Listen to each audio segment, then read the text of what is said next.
Good morning. This is Scott Craig, Public Policy Advisor for KLMP. With this week's legislative update from the South Dakota Capitol in Pierre. This is the final week of the 2015 legislative session, and as always, I am joined for a final time. This is kind of sad. It's sad. I'm joined, though, with Dale Barcher, your friend and mine for the fight for faith, family, and freedom here in South Dakota. And starting next week, I will be back, and I will be talking about what is happening. I'll have a lot to say, given what has been going on in national news, things that are happening at the federal level, things that also come against and affect your faith, family, and freedom. But otherwise, this final week, Dale, what is the update since last Wednesday, and what can we expect in the last 2 days of the session? Hello, Scott. It's great to be with you here this morning. Last Friday, we were disappointed to see Senate Bill 189 defeated on the floor of the House. This bill would have provided scholarships to non-public school students who qualify. We plan on bringing this bill back next year, stronger and better than ever. We were also pleased that yesterday in the South Dakota Senate, we were able to use a procedure called a smokeout in order to bring HB 1195 to the floor of the Senate for a vote. HB 1195 is an act to declare void the transgender policy of the South Dakota High School Activities Association.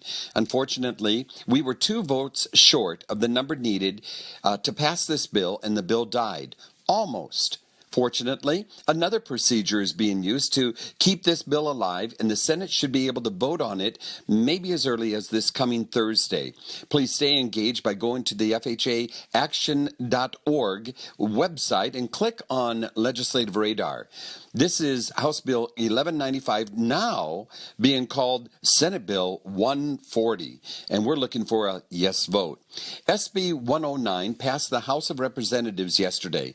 It is a bill to establish a grant program for adult community residential services, such as the ever-popular Teen Challenge program in the state of South Dakota. We were grateful with the passage of SB 70, which is an act to require the mandatory reporter who witnessed the disclosure or evidence of child abuse or neglect to be available to answer questions when the initial report is made. SB 13 passed the House floor yesterday. It is an act to require certain persons convicted for human trafficking to register as sex offenders. This bill is being brought by the South Dakota Attorney General, Marty Jackley, who recently wrote, and I quote, "Human trafficking, in which sexual predators prey upon young victims, is precisely the type of offense for which the Sex Offender Registry is designed to notify and protect our communities," end quote. Here are 2 bills that we hope will pass even yet soon. SB 73 is a juvenile justice bill, which is an act to improve public safety regarding juvenile justice, being sponsored by the governor's office. FHA Action is proud to have endorsed this piece of legislation, and as we sat before the Senate State Affairs Committee, I commented in part saying, quote, "To preserve a child in a local setting for minor offenses arguably gives that child the chance to heal and be rehabilitated within his or her own family environment," end quote. SB 95 is a bill which will strengthen our state's human trafficking laws. It simply holds the John just as accountable as the pimp. This bill combats the demand for human trafficking, and this is a good thing. And it was sponsored, by the way, in the House of Representatives by Representative Scott Craig. We're grateful. Well, Scott, our work here at the Capitol truly is all about relationships and using your influence to help make good, right decisions. It's been a great journey here at the 90th legislative session. Thank you, Scott.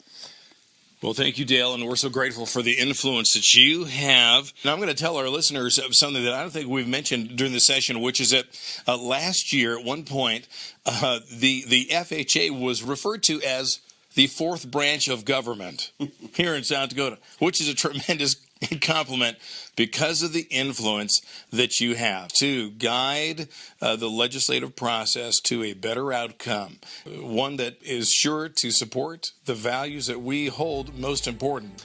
Well, Dale, thank you for outstanding reports throughout this legislative session, and I know we're going to have you back on the program in no time. Thanks, Scott. Look forward to it. For KLMP, this is Scott Craig, Public Policy Advisor.